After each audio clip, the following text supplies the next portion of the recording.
So I took a signed statement from Pam, put it on tape, sent it to Buck Revell, number 2 man in the FBI at the time, who used to work for me in Philadelphia. He was the head of the bank robbery squad.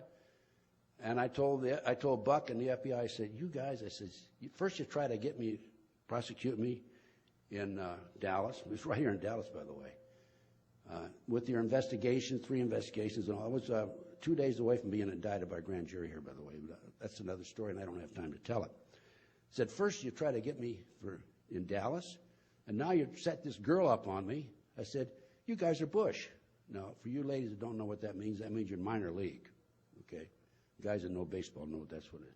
So what else has happened to me? I've had surveillances on me galore. I've had people planning on me, probably 18, 20 people planning on me in the last 28 years. I've had burglaries. They've come into my house, even when I'm asleep. They put a penny on the foot of my bed one night when I was there. One night I went to bed at midnight. I got up at 3 o'clock to relieve myself. My bathrobe, when I went to bed, was at the foot of my bed. And I got up, and here's ceremoniously laid out like a rug next to the bed. I've been a victim of cyber terrorism, threatening phone calls, hidden camera. I came home from a trip here within the last 5 or 6 weeks, month, I guess it is. I was looking for a file on the table that I had in my apartment, my house in Claytonia, and I couldn't find it. I was looking through, and I had a phone call, 8:27 a.m., and a male voice says, did you find the file?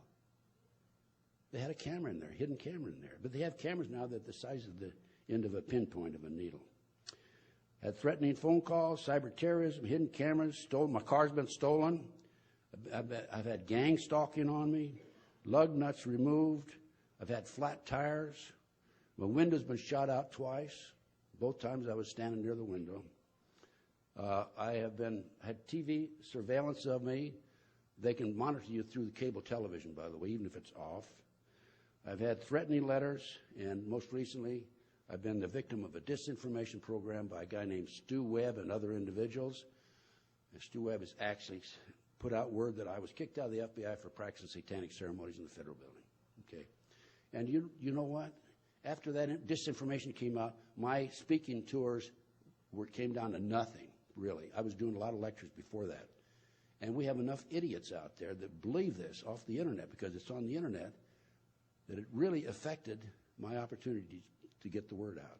But this is what they had in mind. It's called a disinformation program. And then the most recent thing, and I will close in just a minute.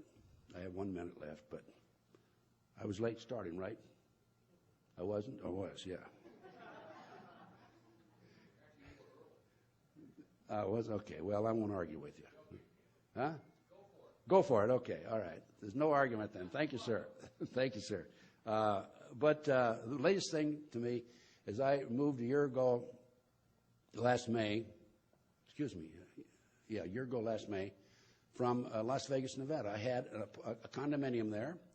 I had next door was somebody I never saw, and across the hall was an individual who was a security guard.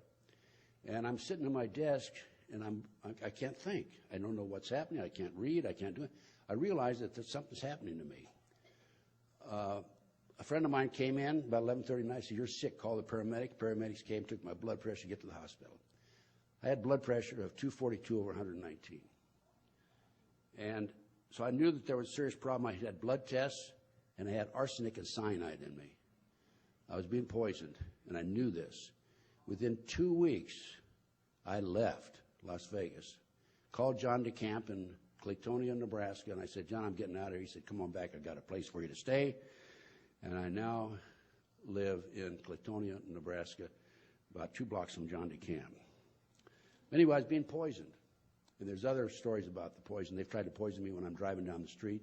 They have a device that you put in the back of a car, and they pump the poison out, and you're behind it, and you can't. They block you in. Car in the front, car beside you, car behind you. But it hadn't worked because I've caught on to it. But anyway, I was being poisoned in Las Vegas in my condo, and I was able to overcome that. As soon as I moved, I just loaded up on vitamins and what have you.